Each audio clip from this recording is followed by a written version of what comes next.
Hello students, કેમ છો? બધા મજામાં હશો. અને આ વિડીયો સ્પેશિયલી મારા કમ્પ્યુટર સબ્જેક્ટ માટે મેં બધા સ્ટુડન્ટ્સ માટે બનાવ્યો છે કે આ વિડીયો ધોરણ 11 અને ધોરણ 12 એમાં કમ્પ્યુટરનું મહત્ત્વ શું છે એ સમજાવવા માટે આ વિડીયો બનાવ્યો છે. તો અને ઘણા બધા વિદ્યાર્થીઓને કમ્પ્યુટરમાં ઘણા બધા પ્રશ્નો હોય છે કે પ્રશ્નો યાદ નથી રહેતા, જવાબ યાદ નથી રહેતા, કેમ કે આમાં MCQ પદ્ધતિ છે.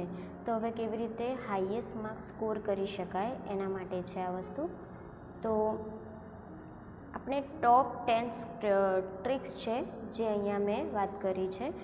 તો એમાં સૌ પ્રથમ પહેલી ટ્રીક એ છે કે કમ્પ્યુટરનું મહત્ત્વ સમજો અને કમ્પ્યુટર વિષયને મહત્ત્વ આપો. પહેલાં તો તમારે કમ્પ્યુટર વિષયને મહત્ત્વ આપવું પડે કે અત્યાર સુધી શું થયું છે કે ધોરણ 10 સુધી તમારા કમ્પ્યુટરમાં જે માર્ક્સ છે એ રિઝલ્ટમાં એડ નહીં થતા હતા, એટલે કે રિઝલ્ટ શીટમાં ગ્રેડ બતાવવામાં આવતો હતો. એટલે તમે શું કરતા કે કમ્પ્યુટર સબ્જેક્ટને એક ઓપ્શનલ સબ્જેક્ટ ગણતા હતા, કમ્પ્યુટરને ઓપ્શનમાં મૂકતા હતા. ઓકે, અને એટલે કે મીન્સ આના ગ્રેડ જ ગણાય છે તો આમાં વધારે મહેનત કરવાથી શું ફાયદો છે અને આમાં ટાઈમ વેસ્ટ, એટલે મીન્સ વૈકલ્પિક તમે સમજો છો. અને હવે ધોરણ 11 અને ધોરણ 12માં આ સબ્જેક્ટ તમારે કોમર્સમાં મેઇન સબ્જેક્ટમાં આવે છે.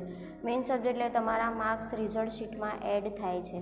એટલે પહેલાં તો તમારે દરેક વિષય જેટલું મહત્ત્વ કમ્પ્યુટરને આપવું પડે અને કમ્પ્યુટરને એક મેઇન સબ્જેક્ટ તરીકે તમારે મહત્ત્વ આપવાનું છે. ઓકે, નેક્સ્ટ ટ્રીક છે આપણી કે વિષયના દરેક પ્રકરણને સારી રીતે સમજો એવી તૈયારી કરો અને ગોખણ પદ્ધતિ અપનાવશો નહીં તો નહીંતર યાદ રહેશે નહીં. કે વિષયના કે લાઈક 13 ચેપ્ટર છે 11 અને 12માં, બંનેમાં 13 ચેપ્ટર છે. તો દરેક પ્રકરણને પહેલાં તમારે કમ્પ્યુટરમાં જે પ્રકરણ છે એને સારી રીતે સમજવાનું છે, કેમ કે ઘણા બધા શબ્દો નવા આવે છે અને ધોરણ 11 અને ધોરણ 12નો સિલેબસ અત્યારે જે આધુનિક યુગમાં જે સોફ્ટવેર છે કે જે લેંગ્વેજીસ છે એ યુઝ થાય છે એ પ્રમાણેનો બનાવેલો છે. તો એ થોડો તમને ટફ પડશે, પણ સારી રીતે દરેક શબ્દોને સમજવાના છે. કે વેબસાઇટનું આવે છે, પછી લેંગ્વેજીસ આવે છે, પ્રોગ્રામિંગ લેંગ્વેજીસ આવે છે. તો આ વસ્તુને સમજવાનું, વિષયને સમજશો, પ્રકરણને સમજશો તો જ્યારે પ્રશ્નો વાંચશો તો જ યાદ રહેશે. ગોખણ પદ્ધતિ અપનાવશો તો યાદ રહેશે નહીં, કારણ કે MCQ પદ્ધતિ છે અને MCQ આટલા બધા તમને એકસાથે યાદ ન રહે. ઓકે, તો હવે નેક્સ્ટ પોઈન્ટ આપણો નેક્સ્ટ ટ્રીક છે કે તમારો પ્રશ્ન છે કે તમને MCQ યાદ રહેતા નથી. ઓકે, તો કમ્પ્યુટરમાં વાંચન કરતી વખતે પહેલાં પ્રકરણનો સારાંશ વાંચો, એટલે કે કન્ટેન્ટ વાંચો, અને પછી MCQ એટલે કે પ્રશ્ન વાંચો અને પ્રશ્નનો ઉત્તર આપવાનો જાતે પ્રયત્ન કરો. અને જો ઉત્તર ન આવડે તો જવાબ જુઓ. આવી રીતે તમે જો રીડિંગ કરશો તો MCQ તમને સારી રીતે યાદ રહેશે. ઓકે,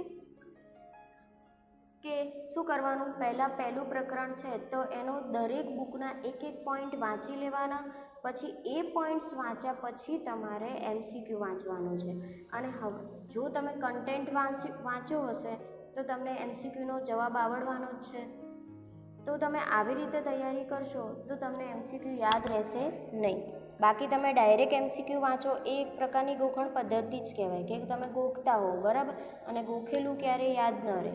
ઓકે, તો MCQ યાદ રાખવાની આ ટ્રિક્સ તમે અપનાવો.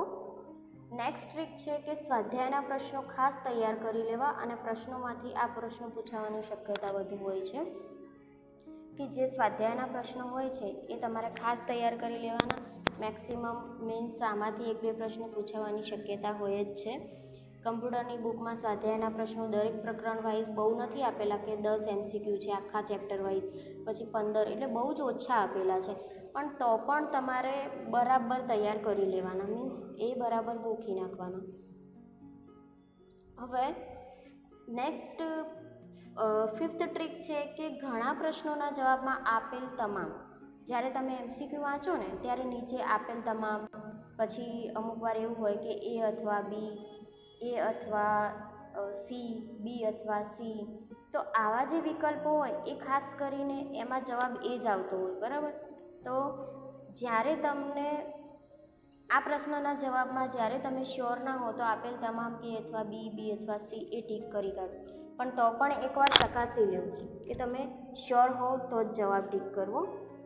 નેક્સ્ટ ટ્રીક છે કે પ્રશ્નને 2 વાર વાંચો, વિચારો, સમજો અને જો ચોક્કસ હોવ તો જ જવાબ લખો.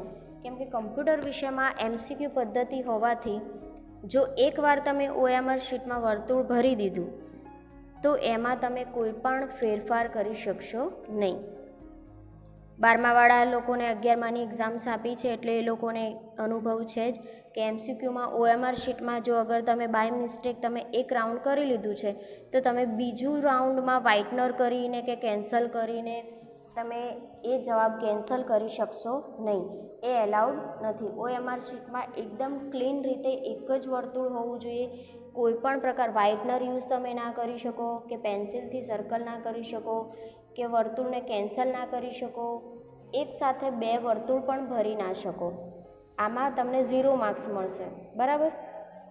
એટલે તમારે કમ્પ્યુટરમાં કોઈ પણ પ્રશ્ન જ્યારે મીન્સ એક્ઝામમાં જ્યારે પ્રશ્નપત્ર લખતા હો ત્યારે કોઈ પણ પ્રશ્નને 2 વાર વાંચો, વિચારો, સમજો, એટલે રીડ, થિંક એન્ડ રાઇટ, આ પદ્ધતિ અપનાવવાની છે.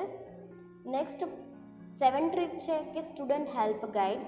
દરેક આપણી કમ્પ્યુટરની બુકની પાછળ કે દર્પણ બુક આપણે ફોલો કરાવીએ છીએ તો દર્પણ બુકની પાછળ અને જે ગવર્મેન્ટ બુક છે એની પાછળ પણ સ્ટુડન્ટ હેલ્પ ગાઈડ આપેલી છે. હવે સ્ટુડન્ટ હેલ્પ ગાઈડમાં શું છે તો સ્ટુડન્ટ હેલ્પ ગાઈડમાં ફૂલ ફોર્મ્સ છે, ફાઇલ એક્સટેન્શન છે, ટેબલ્સ છે, મેન્યુ ઓપ્શન છે, ફંક્શન કીઝ છે, શોર્ટકટ કીઝ છે વગેરે. આ બધું ખાસ તૈયાર કરી લેવું કેમ કે આમાંથી પણ પ્રશ્નો પૂછાવાની શક્યતા વધારે હોય છે. અને બોર્ડના પ્રશ્નપત્રમાં 100 માર્ક્સનું પેપર હોય તો ફૂલ ફોર્મ ઓછામાં ઓછા આખા પ્રશ્ન પેપરમાં 5 ફૂલ ફોર્મ પૂછાતા હોય છે. કેટલા? મિનિમમ 5 તો પૂછાતા જ હોય છે. પછી ફાઇલ એક્સટેન્શન પણ મિનિમમ 5 પૂછાતા હોય છે. ફાઇલ એક્સટેન્શન એટલે શું કે HTMLની ફાઇલને કયા એક્સટેન્શન સાથે સેવ કરવામાં આવે છે, જાવાના પ્રોગ્રામને કયા એક્સટેન્શન સાથે સેવ કરવામાં આવે છે, એટલે આ જે પ્રોગ્રામ ફાઇલ છે એને કયા એક્સટેન્શન સાથે સેવ કરવામાં આવે છે. હવે ટેબલ્સ એટલે દરેક બુકમાં ટેબલ ડિટેલ્સ આપેલા છે તો એ ડિટેલ ટેબલ, પછી મેન્યુ ઓપ્શન્સ કે આ મેન્યુ કરવા માટે કે ઇમેજ ઇન્સર્ટ કરવા માટે આ મેન્યુ છે, તમારે ફાઇલ ઓપન કરવી હોય તો આ મેન્યુ છે, તો આ મેન્યુ ઓપ્શન્સ, ફંક્શન કી એટલે F1, F2 એ બધાનો યુઝ શું છે, શોર્ટકટ કીઝ, તમે શોર્ટકટ કી કે કંટ્રોલ કોપી કરવા માટે કંટ્રોલ-C, પેસ્ટ કરવા માટે કંટ્રોલ-V, આ બધી જે શોર્ટકટ કી છે એ ધોરણ 11ની બુક પાછળ પણ આપેલી છે, ધોરણ 12ની બુક પાછળ પણ આપેલી છે. તો આ દરેક વસ્તુ તમારે ખાસ તૈયાર કરી દેવી કારણ કે દરેકમાંથી કે લાઈક ફૂલ ફોર્મમાંથી 5 પ્રશ્નો પૂછાય, ફાઇલ એક્સટેન્શનમાંથી 5 પૂછાય, એટલે મીન્સ આ બધું તૈયાર કરો તો તમે સારા એવા માર્ક્સ સ્કોર કરી શકો છો. હવે આપણી 8 ટ્રિક્સ છે કે ટાઈમ મેનેજમેન્ટ. તમારા કમ્પ્યુટરમાં ટાઈમ મેનેજમેન્ટ કેવી રીતે કરવાનું છે કે કમ્પ્યુટર વિષયમાં દરરોજ વાંચન કરવાનું રાખો. દરરોજ ઓછામાં ઓછા 1 કલાક સમય ફાળવો અને દરરોજ વાંચન કરશો તો જ તમને સરળ રહેશે અને યાદ રહેશે. કારણ કે કમ્પ્યુટર એક હાલ જોવા જઈએ તો આમાં દરેકમાં નવા વર્ડ્સ આવે છે અને કમ્પ્યુટર વિષય કે ગુજરાતી કે જે અધર સબ્જેક્ટ છે કે આમાં કંઈ એવી સ્ટોરી નથી આવતી કે તમે ખાલી પોઈન્ટ્સ વાંચો ને તમને આખી સ્ટોરી યાદ રહી જાય અને તમે ગપ્પા કરી દો છો, બરાબર. આ વસ્તુ આમાં નથી હોતી. કમ્પ્યુટરમાં દરેક વસ્તુ તમારે ચીવટપૂર્વક તૈયાર કરવાની હોય છે. એટલે હું કહું છું કે દરરોજ તમે કે લાઈક ચેપ્ટર 1 છે આજે વાંચું તો દરરોજ એક ચેપ્ટર દરરોજ કરો, 1 કલાક દરરોજ વાંચો. અગર થઈ ગયું છે તો ફરી રિપીટ કરો, દરરોજનું એક ચેપ્ટર વાંચી નાખો અને કન્ટેન્ટ વાંચવાનું રાખો. કન્ટેન્ટ વાંચીને MCQ તૈયાર કરશો તો આ જે ટોપર્સ લોકો છે જે લોકોને 90 અપ જવાનું છે, 95 અપ જવાનું છે એ લોકો માટે સૌથી બેસ્ટ છે કે દરરોજનું તમે એક ચેપ્ટર મિનિમમ તૈયાર કરો અને હાઇલાઇટ પોઈન્ટ વાંચો, કન્ટેન્ટ વાંચો પછી MCQ વાંચો અને ડાયરેક્ટ MCQ વાંચવાની તો મિસ્ટેક ક્યારેય ન કરશો. 9 ટ્રીક છે કે અગાઉના વર્ષના બોર્ડના પ્રશ્નપત્રો હોય એ સોલ્વ કરવા અને તેમનો ખ્યાલ આવે કે તમને કેવા પ્રશ્નપત્ર પૂછાય છે. તો આ ટ્રીક 12મા ધોરણ માટે છે કે જે લોકોને બોર્ડની એક્ઝામ આપવાની છે, તો બોર્ડ એક્ઝામમાં તમારે કે હવે આપવાની છે તો તમારે એની પહેલાં દરેક જેટલા વર્ષ કે લાઈક આ સિલેબસને 4-5 યર્સ થયા છે તો તમારે બોર્ડના પ્રશ્નપત્રો જેટલા મળે એટલા કલેક્ટ કરીને સોલ્વ કરવાનો ટ્રાય કરવાનો અને સોલ્વ કરો. કેમ કે તમને આઈડિયા આવશે કે બોર્ડના પ્રશ્નપત્રમાં કેવું પૂછાય છે, પેપર કેવા હોય છે, કે ફૂલ ફોર્મ કેટલા પૂછાય છે, ડેફિનેશન કેટલી પૂછાય છે. દર વખતે પ્રશ્નો અલગ અલગ હોય છે પણ તમને થોડો આઈડિયા આવી જાય કે કેવી રીતે પ્રશ્નપત્ર હોય છે. લાસ્ટ ટ્રીક છે કે કમ્પ્યુટરમાં ઉતાવળ કરવી નહીં, શાંતિથી વાંચવું અને પરીક્ષામાં પણ શાંતિથી પેપર પૂરું કરવું અને પૂરતો સમય ઉપયોગ કરવો. કમ્પ્યુટર સબ્જેક્ટમાં મીન્સ અત્યારે ધોરણ 10 સુધી તમે વૈકલ્પિક સબ્જેક્ટ જ ગણતા આવ્યા છો ને, એટલે તમને કમ્પ્યુટરનું એટલું મહત્ત્વ હોતું નથી, એટલે તમે એ લોકો ટાઈમ આપતા નથી. પછી જ્યારે બી એક્ઝામ હોય કે કમ્પ્યુટરનું લાસ્ટ પેપર હોય છે એટલે તમને કેવું હોય, ઉતાવળ હોય, ફટાફટ પેપર કે 2 કલાકનું પેપર હોય તો તમે 1 કલાકમાં પેપર પતાવી દો છો, બરાબર. તો આવું કરવાનું નથી.